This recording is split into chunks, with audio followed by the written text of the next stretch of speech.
A gente vai falar sobre o Espírito, a encarnação e o ministério de Jesus. Como o Espírito operou no mistério de Jesus, no Novo Testamento, sua concepção. Então, eu sempre gosto de relembrar, né? A gente começou com a divindade do Espírito, foi o primeiro episódio, divindade do Espírito, falando que o Espírito é Deus, e falando de como a gente tem que se relacionar com Ele, Maria, porque Ele é Deus. E depois a gente falou sobre o Espírito ser uma pessoa, então Ele é pessoal, Ele se relaciona conosco. E depois a gente falou sobre, quem lembra? O Espírito no Antigo Testamento, né? Como ele se movia lá. Claro que não foi uma coisa exaustiva, tem muita coisa para ver, né? Mas aqui em 30, 40 minutos é difícil.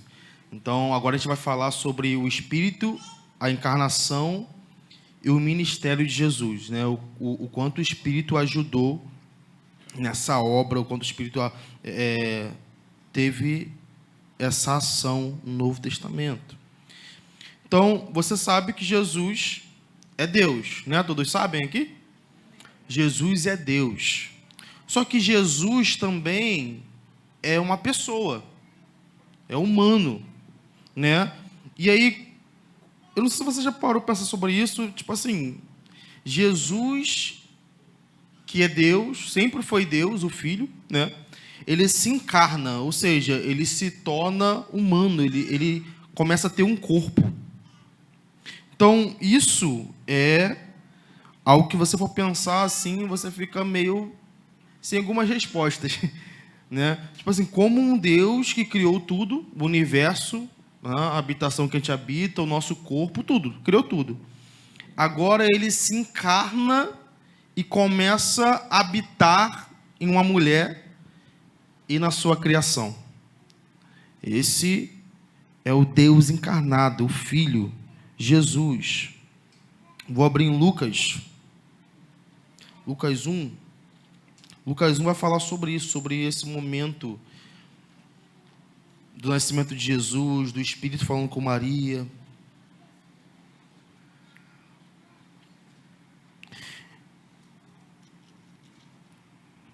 Eu vou ler a partir do 26.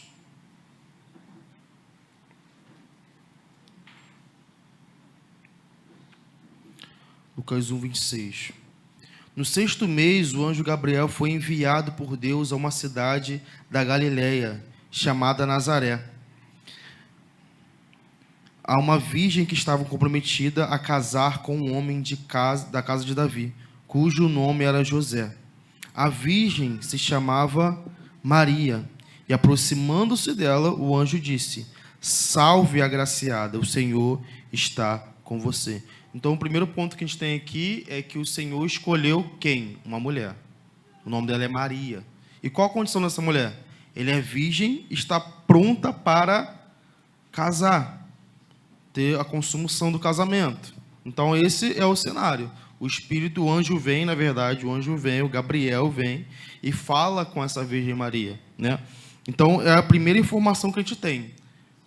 É uma mulher, ela é virgem, está pronta para casar, é uma jovem mulher, está pronta para casar. Então, imagine você é mulher, imagine que você é escolhida por Deus para gerar um filho de Deus dentro de você. E vai ser gerado não através de um ato sexual, mas através do poder do Espírito. Isso é, no mínimo, interessante. No mínimo, interessante, uma pessoa, mas não qualquer pessoa, o próprio Deus, sendo gerada no ventre de uma mulher, sem um ato sexual. Isso é, no mínimo, escandaloso. Você pensar sobre isso. Então, Jesus, o Deus encarnado, ele se tornou como um de nós. Sabe o Deus que a gente adora, que ele fala que ele é eterno, o Deus que fala que eu sou o que sou, ou como Lutero traduziu na sua Bíblia, eu sou o que serei, né? Porque tem a ver com uma progressão de revelação, né? Ele sempre está se revelando quem ele é. Então, esse Deus que vai ser o que vai ser quando tem que ser, eu serei o que serei, é o Deus que encarnou em uma mulher. Esse é o Deus que encarnou em uma mulher virgem fraca. E aí você pensa, cara, como que uma mulher virgem fraca, e não fraca na concepção de machismo, tá, gente? Fraca na concepção de humanidade. Por favor, me entenda. Então, fraca na ideia de humanidade, essa mulher está comportando Jesus. Eu sou o que sou e serei o que serei. Então, Maria, ela comporta o Cristo dentro dela. Eu não sei se você tem uma ideia de Jesus humano, né? Já falamos que o Espírito veio sobre Maria e ele começa a gerar o Filho dentro de Maria.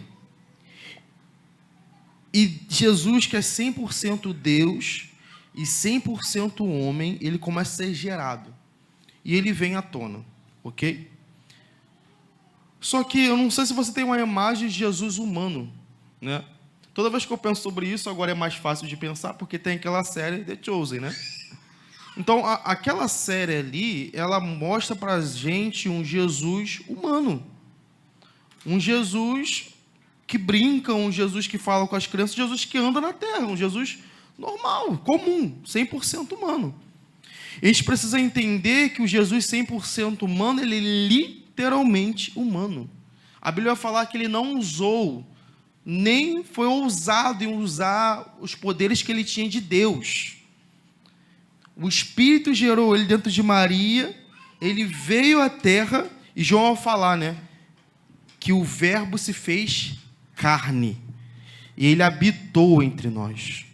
Sabe quando a gente pede, Deus, habite em nosso meio? Jesus, que é Deus, na primeira vinda, ele habitou em nosso meio. Ele andou entre os homens. E o mais bizarro é que ele veio como um bebê indefeso, como uma criança, JP. Imagine Maria sabendo que ele era o Filho de Deus, segurando uma criança do tamanho do meu filho, sei lá. E aí pior, ela pensando, né? Cara, esse filho é o Filho de Deus, não posso... Imagina, você com um filho de uma pessoa que é amigo seu já é complicado, né? Agora imagine você carregando o Filho de Deus, você tendo cuidado com isso. Aí, como diz o Juan, o Satanás começou a operar, né? Como que ele opera?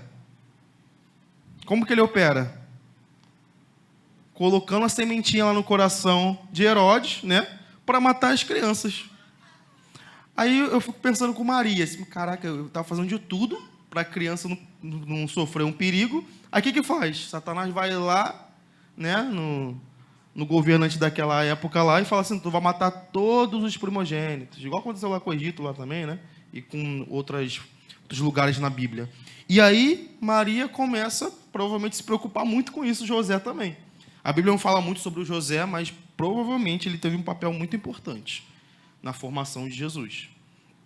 Então, você imagina todo esse contexto, Jesus sendo Deus, aquela mulher levando essa criança, e ele se desenvolvendo, entende? Que não foi uma noite para o dia? Jesus foi encarnado e assim, deu um estalo e ele tinha 30 anos. Não. Ele foi um bebê, ele foi uma criança, ele fez cocô, ele mijou, ele chorou, talvez fez pirraça pra gente, né? Não sei, talvez, né? Porque a única comunicação da criança é o choro, né? Então, chorou. Maria não sabia o que ele queria lá, ele estava chorando, botava para dormir, ele não queria dormir, dava comida, ele não sabia se queria comer. Aí ele começou a aprender a andar, aí ele desceu do sofá, aí daqui a pouco ele chorava porque queria subir, aí ele chorava porque queria descer. Jesus.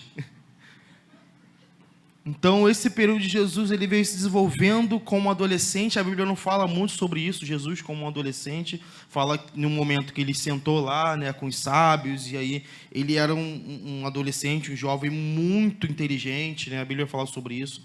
Mas não tem uma coisa muito exaustiva sobre esse período de Jesus. Mas sabemos que ele chegou à sua forma adulta. E até lá, muita coisa ele viveu, ele aprendeu. Entende que ele sentou, ele ouviu pessoas, ele brincou, ele caiu, se ralou, por aí vai. Então, tudo isso aconteceu com Jesus.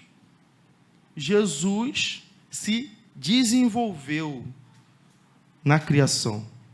não somente habitou, mas se desenvolveu como um homem da habitação. Ele foi se desenvolvendo, foi tendo maturidade. E tudo isso porque uma vez o Espírito gerou o Filho dentro de Maria, Virgem Maria. E aí, Jesus, como a gente bem sabe, a Bíblia fala que ele não tem pecado nenhum, não se encontrou pecado nele. Só que Paulo vai falar em Romanos que todos pecaram, né? Todos pecaram, todos aqueles que são humanos pecaram. Por quê? Porque Adão, que era o nosso representante, ele pecou, ele errou, né? E aí Jesus, ele encarna como humano. E aí ele é um pecador, como todos os humanos? A Bíblia fala que não. Mas por que não? Porque ele veio a partir do Espírito. Nós somos pecadores porque Adão é nosso representante da humanidade e também porque o sangue de Adão corre em nossas veias. Até lá, até nós aqui somos pecadores. Por quê? Porque isso infectou a criação. Então todos nós pecamos por causa disso. Então o que o Espírito fez? Nós precisamos resolver isso. E como que a gente vai fazer? Gerar o Filho que sempre existiu, o Filho que estava desde a eternidade com o Pai.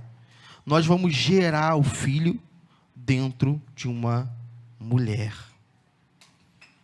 E aí o Filho começa a vir sem pecado, sem mancha. Isso é, no mínimo, novamente, interessante. E continuando em Lucas 1, a partir do 29.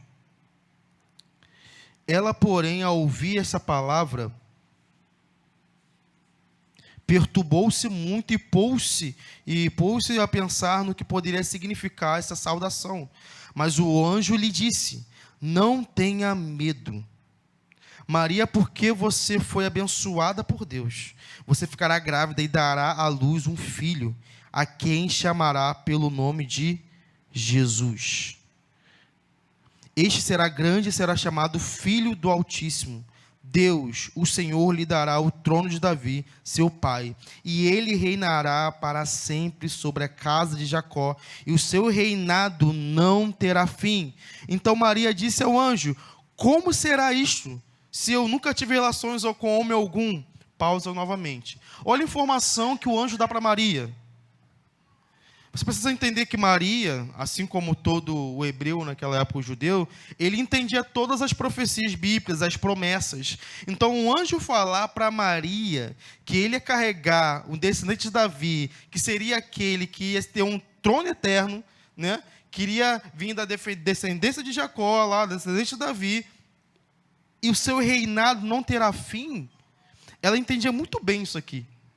Essa é a profecia que Davi recebeu lá em Samuel. Então, Maria sabia de quem o anjo estava falando. Sabe, Gênesis 3,15, quando fala que seria enviado um homem que iria pisar a cabeça da serpente? Então, essa profecia foi se falando, até chegar em Maria, e Maria falar: eu fui a escolhida para isso? Carregar o Filho de Deus? Sim, Maria. Então Maria, ela tinha esse peso. E aí a partir do 34. Então Maria disse ao anjo: como será isto se eu nunca tive relações com homem algum? O anjo respondeu: o Espírito Santo virá sobre você, e o poder do Altíssimo a envolverá com a sua sombra. Por isso também o ente santo que há de nascer será chamado Filho de Deus. E Isabel, sua parenta, igualmente está grávida, apesar da sua idade avançada, sendo este o 6º mês de gestação para aquela que dizia ser estéril. Porque para Deus não há nada impossível. Então Maria disse: aqui está a serva do Senhor, que aconteça comigo o que você falou. Então o anjo foi embora. Então Maria, ela tinha a certeza que ela carregava o Filho de Deus. Aquele que iria cumprir todas as promessas falada do Antigo Testamento, falada por Deus, as promessas messiânicas. Maria carregava essa criança pelo poder do Espírito. E eu sempre fico encucado, não sei se você já viu sobre isso, mas uma das primeiras pessoas que foram cheias do Espírito foram Maria e Isabel. Maria e Isabel, com a criança dentro delas, foram cheias do Espírito. Antes de Atos. E eu fico maravilhado com isso. Eu falei com a Scarlett que eu tinha uma pregação sobre isso. Era muito ruim. Era menos pior que hoje, né? Não, era mais pior que hoje. Isso, era ruim. Só que assim, eu fiquei maravilhado naquela época. Porque eu falei, caraca, Maria, antes de Atos, ela recebeu o Filho de Deus e ela foi cheia no seu ventre de Espírito. E aí começa a falar aqui no verso 42, e exclamou em alta voz: bendita é você entre as mulheres, e bendito é o fruto do seu ventre. Que grande honra é para mim receber a visita da mãe do meu Senhor. Pois logo que me chegou aos ouvidos a voz da saudação que você fez, a criança estremeceu de alegria dentro de mim. Bem-aventurado a que creu, porque estão cumpridas as palavras que lhe foram ditas pela parte do Senhor. A gente vai ler esse cântico de Maria. A minha mãe engrandece o Senhor, e o meu espírito se alegrou em Deus, meu Salvador, porque Ele atentou para a humildade da sua serva, pois desde agora todas as gerações me considerarão bem-aventurada, porque o poderoso me fez grandes coisas. Santo é o seu nome.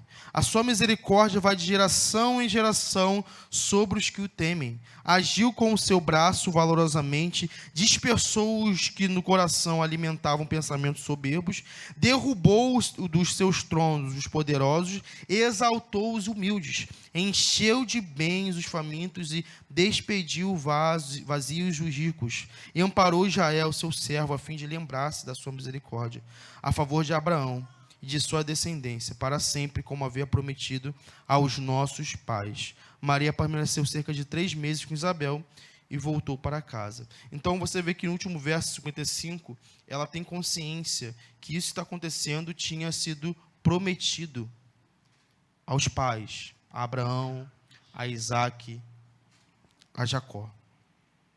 Então, Jesus, concebido pelo poder do Espírito, ele não tem pecado, porque não vem de homem, não vem de sêmen, não vem de relação sexual, mas vem pelo poder do Espírito. O Espírito envolve Maria e ela começa a gerar o filho.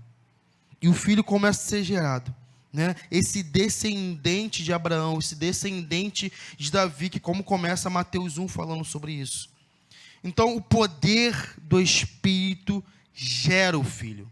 O filho é gerado pelo poder do Espírito. Então aqui há uma evidência que o Espírito de Deus, logo nos primeiros capítulos do Evangelho do Novo Testamento, ele é atuante no ministério de Jesus, na vida de Jesus. Então o filho de Maria seria gerado pelo poder miraculoso de Deus, através do seu Santo Espírito. O milagre dessa gestação em Deus ter providenciado toda a questão biológica e o DNA no ventre de uma virgem. Uma criança estava a caminho com todas as características de um ser humano normal, porém sobrenaturalmente gerado pelo próprio Deus. Esse é Jesus. Então, uma vida gerada pelo Espírito. Jesus foi gerado pelo Espírito. E aí você pensa, Jesus, que é Deus, foi gerado por Deus, dentro de uma mulher. Jesus, quem nós adoramos. E Deus, que é muito poderoso, muito grande, infinito em graça, em misericórdia, em poder, esse Deus se limitou a encarnar em um homem, ter um corpo, ser chamado Jesus. Essa pessoa que é 100% Deus, 100% homem, agora ela sente sono, ela se cansa, ela sente dor, ela experimenta a morte. Esse Deus eterno que criou tudo, ele se limitou a um corpo humano fraco, que sofre, que sangra, que soa, que tem sono, que sente as emoções quando é traído. Deus se tornou humano. Isso é uma coisa que você tem que sempre pensar sobre isso. Não é porque ele tinha o poder do Espírito que ele não era humano, entende? Ele não era um super-humano. Ele era humano. E eu costumo falar que a vontade de Deus para nós é que sejamos 100% humanos, assim como ele criou nós, cada um de nós, para ser humanos. Então Jesus era 100% humano. Tinha necessidade, tinha vontade. E por isso mesmo que o Espírito, depois de ele ser batizado nas águas, o que acontece? O Espírito guia ele para o deserto. Jesus é guiado para o deserto, mesmo sendo 100% Deus, mas ele era 100% homem. E no deserto ele é tentado por quem? Pelo diabo. Cara, que imagine você, o Criador, que fez o próprio diabo, agora ele é tentado pelo diabo. O Espírito de Deus guiou Jesus a esse deserto. Entende? Jesus foi guiado pelo Espírito de Deus, não pelos pecados que tinha nele, não. Pelo Espírito de Deus guiado ao deserto, e o diabo começou a tentar ele nas suas fraquezas. Fome, né? Grandeza, poder e tudo mais, né? Jesus ali estava como um homem passando aquela tentação. Então imagine a sede, a fome que ele estava. Ele sentiu fraqueza, ele sentiu fome, ele sentiu sede. E o diabo foi justamente na necessidade dele. Ué, você não é o filho de Deus? Ele já fala do título, né? Você não é o Messias, não é o poderoso? Você não é o cheio do Espírito? Como assim você está passando fome? Como assim você está sem pão, está sem alimento? Jesus, na sua fraqueza, ele puxa algo que tem a ver com o poder do Espírito e ele responde ao inimigo: não só de pão viverá o homem, mas de toda a palavra de Deus. Entende que não tinha a ver com a limitação da sua fraqueza, mas o Espírito que habitava nele. Jesus aqui na sua vida estava nos ensinando a como andar como um homem espiritual nessa terra. Mateus 3,13. A gente vai ler, eu vou ler até o 17, tá? Por esse tempo, Jesus foi a Galiléia para o Rio Jordão, a fim de que João o batizasse. João, porém, quis convencê-lo a mudar de ideia, dizendo: eu é que preciso ser batizado por você, e é você que vem a mim? Mas Jesus respondeu: deixe por enquanto, porque assim nos convém cumprir toda a justiça. Então ele concordou, e depois de ser batizado, Jesus logo saiu da água, e eis que os céus se abriram, e ele viu o Espírito de Deus. Isso que novamente nos dá uma evidência de que o Espírito de Deus é uma pessoa, a parte do Filho, ok? E do Pai. Continuando. Descendo como pomba, vindo sobre ele, e eis que uma voz dos céus dizia: este é o meu Filho amado, a quem me agrado. Então Jesus tinha uma necessidade que o Espírito habitasse nele, porque ele é homem. E só se faz a obra de Deus através do Espírito. Até Jesus, sendo 100% Deus e 100% homem, ele está nos comunicando que precisa do Espírito para que façamos as obras de Deus. E aqui é muito interessante porque Jesus, que é Deus, ele se submete a João Batista, que sabe quem é ele. João Batista estava pregando, estava preparando um caminho para que Jesus viesse. E aí, nesse momento, que é o batismo para a remissão de pecados, né? O batismo de João tem a ver com isso, arrependimento de pecados. Só que o que buga na cabeça? Que Jesus não tem pecado. Isso aqui tem muito a ver com um anúncio futuro, que Jesus irá carregar os nossos pecados em seus ombros, irá morrer com eles. Isso é um anúncio futuro. João Batista está profetizando sobre isso, e Jesus entende que o Pai está trabalhando com João Batista. Por isso ele fala: não, você vai me batizar para que seja cumprida a palavra, seja cumprida a justiça, seja cumprida a promessa, seja cumprida a retidão, seja cumprida a verdade do meu Pai. E aí o Espírito desce sobre Jesus. Ele desce como pomba. Ele não é uma pomba, ele desce como pomba, vindo sobre ele. Então o Espírito repousa sobre Jesus, e a partir desse momento Jesus começa o seu ministério. Ele começa a pregar, ele começa a ensinar, ele começa a ter discípulos, ele começa a curar, ele começa a profetizar, ele começa a fazer tudo que a gente conhece bem, pelo poder do Espírito. Mesmo sendo maior que João, Jesus se submete ao que o Pai estava fazendo. Jesus passou pelo sofrimento com a capacitação do Espírito. Nós não conseguimos passar por nosso sofrimento, as nossas fraquezas, sem o poder do Espírito e sem essa capacitação. Jesus adquiriu capacitação do Espírito de Deus. O Espírito de Deus estava mostrando a gente para aqui que nós precisamos do seu Espírito, para sermos capacitados para essa obra, para passar pelo sofrimento. Jesus não passou sozinho, ele passou com o Espírito.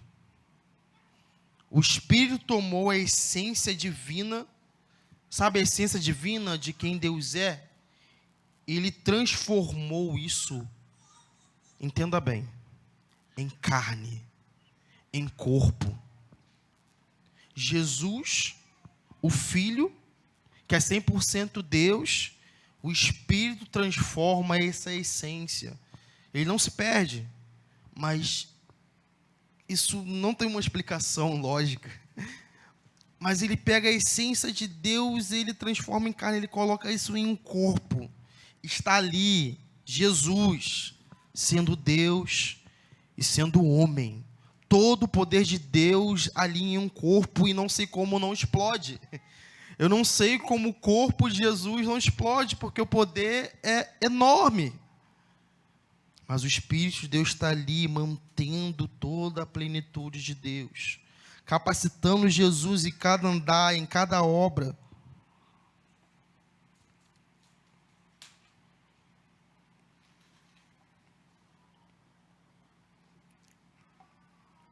Então Jesus, mesmo com o Espírito de Deus, ele tinha uma vida normal até seus 30 anos de idade, né? Ele trabalhava com o que o teu pai trabalhava, ele fazia tudo que um judeu faz. Ele fazia o que o pai estava fazendo, José. Ele trabalhava o trabalho do seu pai. E aí, quando chega nos 30 anos, ele não mudou. Ele também estava fazendo o que o pai estava fazendo, o seu pai eterno, que era o quê? Amando o mundo. João 3,16 já fala sobre isso, né? Que Deus amou tanto o mundo. Entende? Que Jesus aqui, porque às vezes tem um cenário que Jesus, Deus Pai está desesperado, querendo solucionar a questão do mundo do pecado, e Jesus entra nessa sala e fala assim: eu sou a solução. Então, João 3,16 fala que Deus, o Pai, amou tanto o mundo, ele amou o mundo, que entregou o seu único filho. Então Jesus aqui, ele começa o seu ministério, que é o quê? Morrer pelo mundo. Abrir um caminho para que nós acessemos o Pai. Jesus é o caminho para o Pai. Então Jesus veio para essa hora, e para que ele consiga fazer isso, ele precisa da capacitação do Espírito de Deus dentro dele. Ele não estava só. O Espírito de Deus estava dentro dele. Por isso que ele fala: eu preciso ir. Eu preciso ir, Amanda, para que venha quem? O Consolador. Eu vou deixar o Consolador. Ele usa essa palavra, deixar, deixarei o Consolador. Aquele que me consola na angústia, aquele que, quando eu estava no Getsemane, chorando, sangue, ele me consolava. Ele me deu poder em beber o cálice, mesmo o meu corpo humano não querendo. Mesmo eu orando, Senhor, se possível, afaste esse cálice de mim. Mas é para essa hora que eu vim. Então o Espírito naquele momento estava fortificando Jesus para que passasse pelo sofrimento, para que morresse naquela cruz. O Espírito de Deus já está desenvolvendo a sua ação, o seu ministério sobre a terra. E depois que o Espírito caiu sobre Jesus, ele nunca saiu sobre os seus discípulos. Depois que Jesus ressuscitou, o que aconteceu em Atos? A gente falou sobre isso. Muita gente foi batizada com o Espírito. Para quê? Para que faça obra de Deus. Para que trabalhe para Deus, para que faça algo para Ele, para que construa um local, para que a igreja seja transformada. Então, o Espírito de Deus é uma necessidade que nós temos. Então, para que Jesus precisasse ser o mediador de nova aliança, ele precisaria ser humano. Ok? Ele precisaria ter a capacidade de morrer. Ele precisaria morrer para que pagasse o pecado lá de Adão. Lembra? Aqueles que pecarem vão fazer o quê? Morrerão. É a sentença do pecado, a morte. E Jesus, ele precisaria ser humano para que pagasse essa sentença, morresse. Ele tinha que ter uma revelação extraordinária dos céus, porque só um Deus poderia redimir uma humanidade. Ele precisaria morrer e ao mesmo tempo precisaria ser Deus, porque só um Deus tem um poder, tem a capacidade, tem a autoridade de salvar uma humanidade. Salvar eu e você.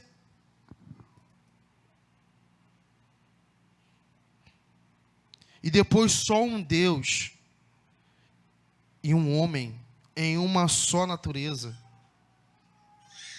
poderia acabar com toda a noção da época de falso Messias, de um falso Cristo, de um falso profeta. Ali o Espírito estava marcando, esse é o Messias, 100% homem, 100% Deus, siga-o, ele é o Messias. Então acontece toda uma revolução que nós conhecemos em Atos e tudo isso. E a encarnação de Cristo na história é o que custou muito caro a Deus. Ele se tornou como um de nós. Deus se tornou como um de nós. Vou ler Isaías 53 agora.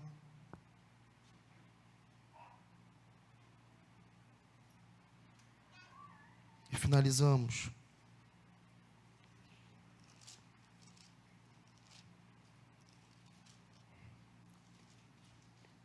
Isaías 53, vou ler do 1 ao 5.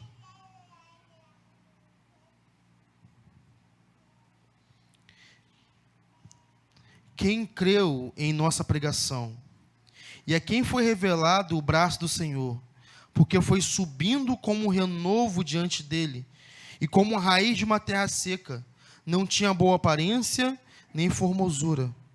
Olhamos para ele, mas não havia nenhuma beleza que nos agradasse. Era desprezado e o mais rejeitado entre os homens, homem de dores, e que sabe o que é padecer. E como um de quem os homens escondem o rosto, era desprezado, e dele não fizemos caso. Certamente ele tomou sobre si as nossas enfermidades, e as nossas dores levou sobre si. E nós considerávamos como aflito, ferido de Deus e oprimido. Mas ele foi transpassado por causa das nossas transgressões, e esmagado por causa das nossas iniquidades. O castigo que nos traz a paz, essa shalom, esse pertencimento ao Senhor, esse nome de filho que nós temos agora, estava sobre ele. e pelas suas feridas fomos sarados.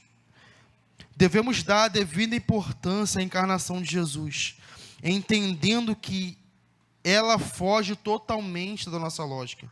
Jesus fez e sofreu. Ele suportou pela capacitação do Espírito Santo. Nossa tendência muitas vezes é ignorar esta ação do Espírito, mas devemos sempre nos lembrar que foi através dele que Jesus veio ao mundo. Ele foi quem pegou a essência divina e a tornou em carne, para que o Verbo de Deus, o Filho amado, pudesse ser gerado no ventre de Maria.